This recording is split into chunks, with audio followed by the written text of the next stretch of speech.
రాకాలోకంకి స్వాగతం. ఈ కంటెంట్ మీకు నచ్చినట్టయితే లైక్ చేయండి, షేర్ చేయండి, ఈ ఛానల్కు సబ్స్క్రైబ్ చేయండి. అదేవిధంగా మీ అభిప్రాయాల్ని కమెంట్ల రూపంలో తప్పనిసరిగా పంపించండి. మిత్రులారా, ఇప్పుడు ప్రపంచంలోని 7 దేశాలు భారతదేశం వెంట పడుతున్నాయి.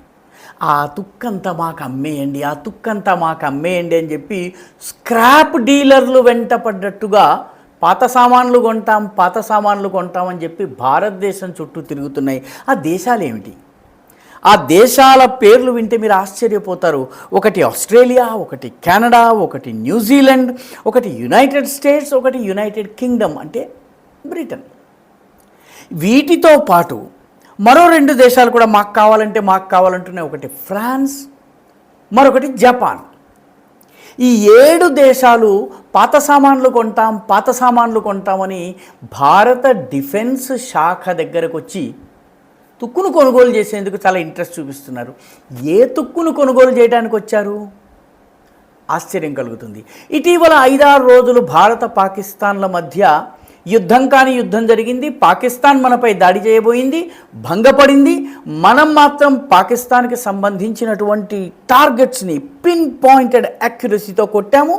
పాకిస్తాన్ ఇప్పుడు తగిలిన దెబ్బలకి మందు వేసుకోలేక, మలాం కట్టుకోలేక ఇబ్బంది పడుతోంది.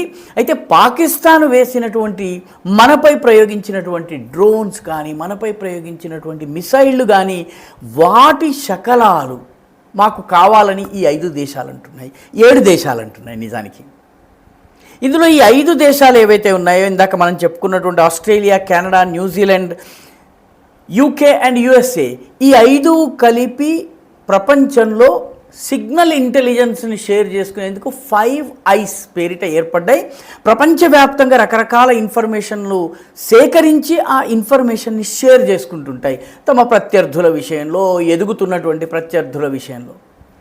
ఇప్పుడు వీళ్ళకి ఆ చైనా నుంచి, పాకిస్తాన్ నుంచి వచ్చి పడ్డటువంటి తుక్కు కావాలి. ప్రత్యేకంగా టర్కీ నుంచి, చైనా నుంచి వచ్చి మన దేశంలో వృధాగా పడిపోయినటువంటి మిసైళ్ళు కానీ, డ్రోన్స్ కానీ, వాళ్ళ ఆయుధాలు కానీ, వాటి యొక్క తుక్కు కావాలి. ఎందుకంటే ఆ తుక్కుతో తాము పరిశోధనలు నిర్వహించి దానిలో ఉన్నటువంటి సమాచారాన్ని సేకరించేటటువంటి ప్రయత్నం చేస్తున్నారు. ముఖ్యంగా చైనాకి చెందినటువంటి PL-15E మిసైల్ ఉంది. ఇది చైనా చాలా గొప్ప మిసైల్ అని చెప్పుకుంది. ఇది long range air to air missile. ఇది గగనతలం నుంచి గగనతలాన్ని కొట్టేటటువంటి మిసైల్ అని చెప్పింది. ఇది ఎనిమీ ఎయిర్ క్రాఫ్ట్, ప్రత్యర్థుల విమానాలని దెబ్బ కొట్టడమే కాకుండా ఇది radar guided air to air missile. ఇది మన కంటి చూపు ఎంత వేగంగా వెళ్తుందో అంతకన్నా వేగంగా ప్రయాణం చేస్తుంది. పైగాను దీని స్పీడ్ 5 మ్యాక్ ఉంటుందని చెప్తారు. ఇది 300 కిలోమీటర్ల దూరం వరకు వెళ్తుందని చెప్తారు. చైనా దీని గురించి చాలా గొప్పగా చెప్పుకుంది. అయితే ఈ మిసైళ్ల గురించి ఈ 5 ఐస్ దేశాలకు కానీ, ఆయుధాలను ఉత్పత్తి చేసే ఫ్రాన్స్కి కానీ, చైనా యొక్క పరంపరాగత ట్రెడిషనల్ శత్రువు అయినటువంటి జపాన్కి కానీ తెలియవు. ఇప్పుడు ఈ మిసైల్ ముక్కలు పడ్డాయి, కొన్ని ఇంటాక్ట్ మిసైల్స్ పడ్డాయి. వీటిని మాకు దయచేసి ఈ తుక్కుని అమ్మండి, మేము వీటిపైన పరిశోధనలు నిర్వహించుకుంటామని చెప్పి పాపం ఈ 7 దేశాలు మనల్ని అభ్యర్థిస్తున్నాయి. ఈ 7 దేశాలు కూడాను ఈ PL-15E మిసైల్ కోసం అడుగుతున్నాయి.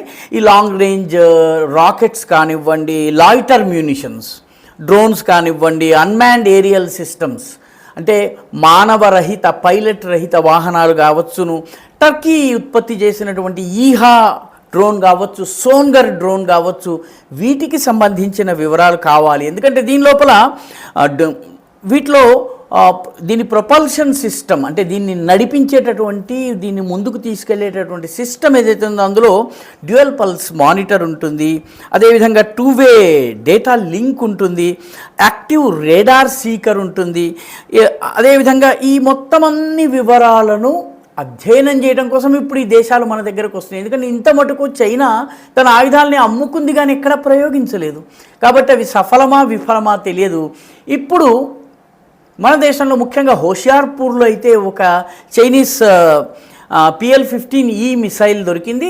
పూర్తిగా ఇంటాక్ట్, ఏ రకమైనటువంటి దానికి దెబ్బ తగలకుండా, ఏ పార్ట్ ఊడకుండా పూర్తిగా ఉంది. ఇప్పుడు అది కావాలని ఈ 7 దేశాలు మనల్ని ఇప్పుడు అడుగుతున్నాయి. మొత్తానికి ప్రపంచమంతా పాత సామాన్లు కొంటామని చెప్పేసి మన దగ్గరకు వస్తుంది. పాత సామాన్లు అయిపోయినాయి. చైనాకి సంబంధించిన, పాకిస్తాన్కి సంబంధించిన, టర్కీకి సంబంధించినటువంటి ఆయుధాలు. తమాషా ఏంటంటే మనకి సంబంధించినటువంటి డ్రోన్స్ కానీ, మన మిసైళ్ళు కూడా పాకిస్తాన్లో పడ్డాయి. దీన్ని ఏం చేశారు? పాకిస్తాన్ వీటిని సేకరించి అసలు ఇండియన్ మిసైల్ సిస్టంలో కానీ, డ్రోన్స్లో కానీ ఏమి ప్రత్యేకతను అధ్యయనం చేయటం కోసము సేకరించిందని మీరు అనుకుంటున్నారా? తమాషా ఏంటంటే రాకెట్లు అక్కడ పడ్డాయి, ఇక్కడ పడ్డాయని వార్త వినగానే ప్రజలు పరిగెత్తుకుంటూ గోతాం సంచులు తీసుకుంటూ వెళ్ళి ఆ వేడివేడిగా ఉన్నటువంటి వాటిని తీసుకుని పారిపోయారు. ఎందుకంటే అందులో ఉండే కాపర్ని, అల్యూమినియంని సెకండ్ హ్యాండ్ దుకాణంలో అమ్ముకుని గుప్పెడు బఠానీలో లేకపోతే గుప్పెడు వేరుశెనక్కాయలో కొనుక్కోవడం కోసము పాకిస్తానీ ప్రజలు పరిగెత్తారు. పాపం పాకిస్తాన్కి మన మిసైల్ సిస్టమ్ని అధ్యయనం చేద్దామన్నా కానీ, మన డ్రోన్స్ని అధ్యయనం చేద్దామన్నా కానీ దొరకకుండా తీసుకొని పారిపోతున్నారు. వీడియోలు కూడా వచ్చినాయి. అలా డ్రోన్ పడడము, దాన్ని వేడివేడిగా ఉన్నటువంటి కాలుతూ ఉన్నటువంటి దాన్ని రకరకాల గుడ్డల్లో చుట్టేసేసి తీసుకుని మోటార్ సైకిల్ మీద పారిపోవడం. మన దేశంలో పడ్డటువంటి డ్రోన్స్ కోసము ఈ 7 దేశాలు తాపత్రయపడుతున్నాయి. మన దేశం ఎలాగో అధ్యయనం చేస్తున్నది, కానీ ఈ 7 దేశాలు మన వెంట పడుతున్నాయి. ఎందుకంటే వాటికి ఇప్పుడే మొట్టమొదటిసారి చైనీస్ ఆయుధాలు, టర్కిష్ ఆయుధాలు దొరికాయి. టర్కిష్ ఆయుధాలు నిజానికి వాళ్ళకి యుక్రెయిన్లో కూడా దొరికాయి, ఆర్మేనియాలో కూడా దొరికాయి, కానీ చైనీస్ ఆయుధాలు మొదటిసారి దొరికాయి. అందుకనే పాత సామాన్లు కొంటామని చెప్పి వాళ్ళు తిరుగుతున్నారు.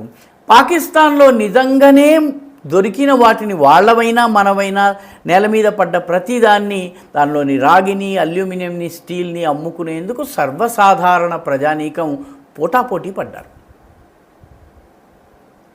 ఈ వీడియో మీకు నచ్చినట్టయితే లైక్ చేయండి, షేర్ చేయండి, ఈ ఛానల్కు సబ్స్క్రైబ్ చేయండి. మీ అభిప్రాయాల్ని కమెంట్ల రూపంలో తప్పనిసరిగా పంపించండి.